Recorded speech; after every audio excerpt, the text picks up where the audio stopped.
It all began on a rainy afternoon in a quiet little town nestled between green hills and silver lakes.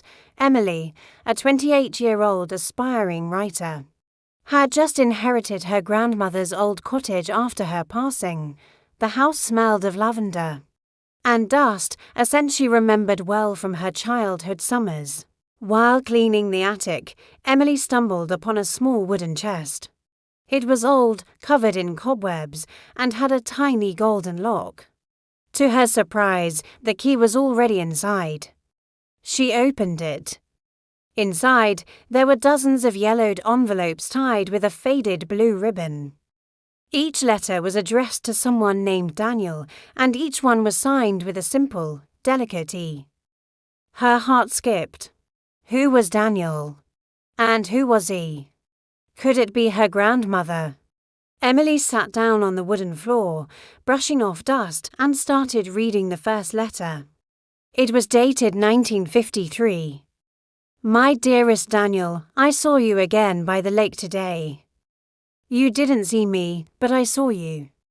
You were reading a book under that old willow tree, the same one we carved our initials into. I miss the way you laugh. I miss the way you made me feel like I was the only girl in the world.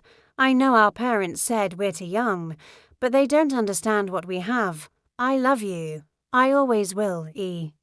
Asterisk asterisk. Emily blinked, stunned. These weren't just letters.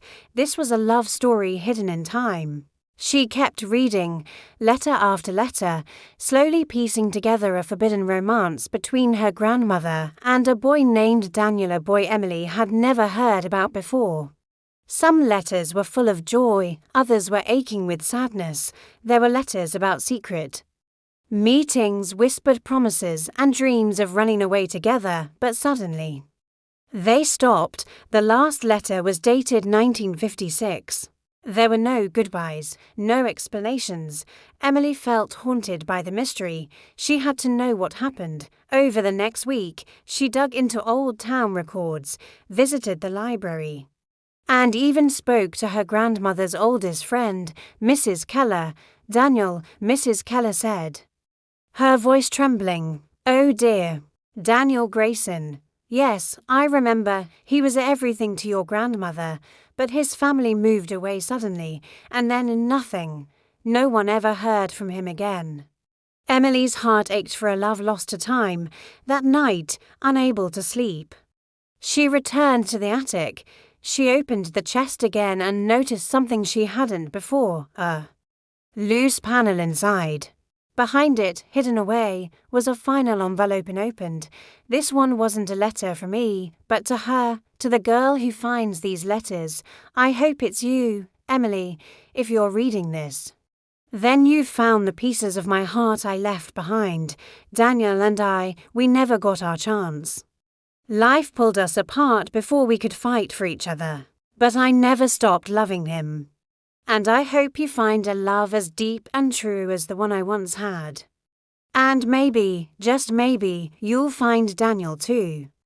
Grandma. Emily cried. It was a love story with no ending, or perhaps the ending was still unwritten. 2 months later, while at a local bookstore hosting her first book signing, she was approached by an older man. Tall, silver-haired, with kind eyes. He held up a letter. I believe this belongs to you, he said.